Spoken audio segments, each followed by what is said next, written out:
د کبډي یادې سیالۍ د خوست په اسماعیل خیلو مندوزۍ ولسوالۍ اړوندو سرکه سیمه کې د حیدرخیلو ځوانو ورزشکارانو له لوري جوړې شوې وې.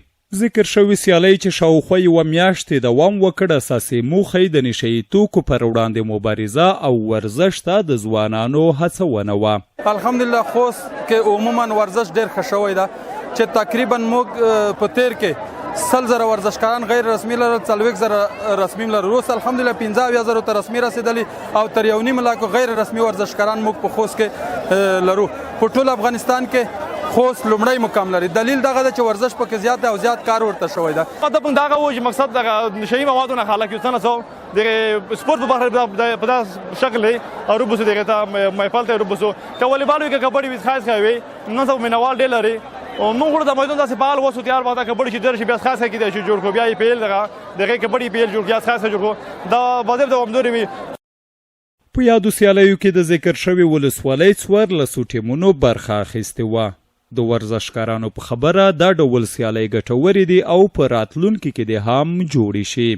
موږ غوښتنه دغه ده چې لږ میداني نیمنګ داسې دي چې ډېر په مکمل ډول په ځای ته جوړ نه دي. شګه مګ یو شی بل شی نیمګړتیاوې دي.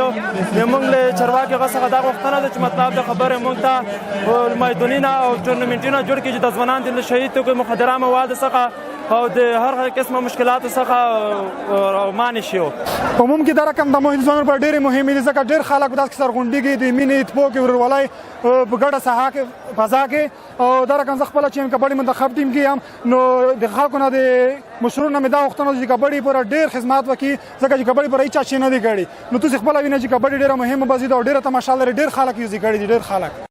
د کبډي یادو سیالیو پایلوبې ته د حیدرخیلو ځوانان او د میټه خان لوبډلو لار ومنده خو پایلوبه د زیاتو نومرو په اخیستو سره د میټه خان لوبډلې خپله کړه. هیره دې نه وي چې یادو لوبو ته د مرکز او ولسوالیو څخه په سلګونه نندارچیان هم ورغلي وو او له نږدې یې سیالۍ ننداره کولې.